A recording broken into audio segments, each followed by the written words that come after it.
Hello friends, welcome to my channel teaching by Ansari. तो देखिए, आज हम एक इम्पोर्टेंट सा सवाल लेके आए हैं और काफ़ी छोटा सा क्वेश्चन है लेकिन बहुत अच्छा है। तो यहाँ पे देखिए सवाल लिखा है, दो संख्याएं एक तीसरी संख्या से 90% एंड 75% कम हैं। पहली संख्या में कितने परसेंट वृद्धि की जानी चाहिए ताकि वह दूसरी संख्या के बराबर हो जाए। तो देखिए क्वेश्चन तो काफ़ी बड़ा सा दिया गया है, लेकिन आप इसको स्टेप बाय स्टेप जैसे जैसे दिया गया वैसे वैसे सॉल्व करते जाइए। तो सबसे पहले यहाँ पे लिखा है, दो संख्याएं एक तीसरी संख्या से 90% और 75% कम है। तो सबसे पहले हम तीन संख्या मान लेते हैं कि कौन सी, जैसे मान लीजिए ए, बी और सी करके मान लेते हैं कि ये तीन संख्याएं दी गई हैं।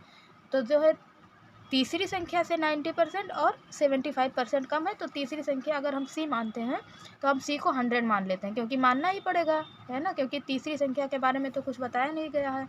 तो इसमें लिखा है कि दो संख्याएं तीसरी संख्या से 90%, तो जो है देखिए क्रमशः ये लिखा हुआ है, तो 90% इसके मतलब ए की जो वैल्यू है वो सी से 90% कम है ना। तो जब 90% कम है तो इसकी वैल्यू जाहिर है कि 10 आ जाएगी, है ना। और दूसरी संख्या से 90% और 75% कम है, तो जो बी, ये जब क्रमशः दिया गया है तो जो है 75% कम है। बी की वैल्यू जो है वो 75% कम है। किससे कम है? सी से कम है। तो जब सी की वैल्यू 100 दी गई है तो बी की वैल्यू कितनी हो जाएगी? 25 हो जाएगी। तो इस तरह से हमने तीनों नंबर की वैल्यू निकाल लिया है कि क्या होगा इसका, क्योंकि सी की दी नहीं गई है। अगर हम आप यहाँ 100 ना मान के 10 मानते, कुछ भी मान सकते थे, लेकिन हमने 100 को ही बेस बनाया ताकि ये सॉल्व करने में थोड़ा इजी रहे। तो यहाँ पे अगर हम सी को 100 माने हैं तो इसको पहली संख्या 90% कम है और दूसरी 75% कम है, तो ये तीनों जो है एग्जैक्ट वैल्यू आ गई है। तो अब देखिए सेकेंड स्टेप में क्या कहता है कि पहली संख्या में कितनी परसेंट वृद्धि की जानी चाहिए ताकि वह दूसरी संख्या के बराबर हो जाए। तो देखिए पहले और दूसरे संख्या के बारे में ही सिर्फ पूछा गया है कि पहली संख्या में कितने परसेंट की वृद्धि की जानी चाहिए। तो देखिए पहली संख्या की वैल्यू 10 दी गई है और दूसरी संख्या की वैल्यू 25 दी गई है। तो इन दोनों के बीच में कितने का डिफरेंस है? 15 का डिफरेंस है ना।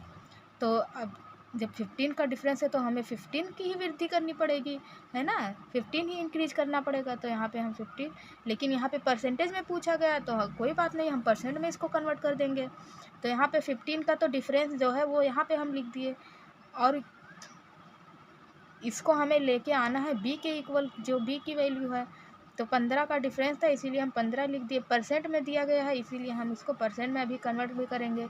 तो यहाँ पे किससे कम है ना। तो 10 से जो है 10 कम है इससे, है ना। तो इसीलिए हमको 10 को बेस बनाना पड़ेगा, नीचे 10 को लिखना पड़ेगा, क्योंकि यहाँ पे देखिए पहली संख्या में कितने परसेंट की वृद्धि की जानी चाहिए ताकि वह दूसरी संख्या के बराबर हो जाए।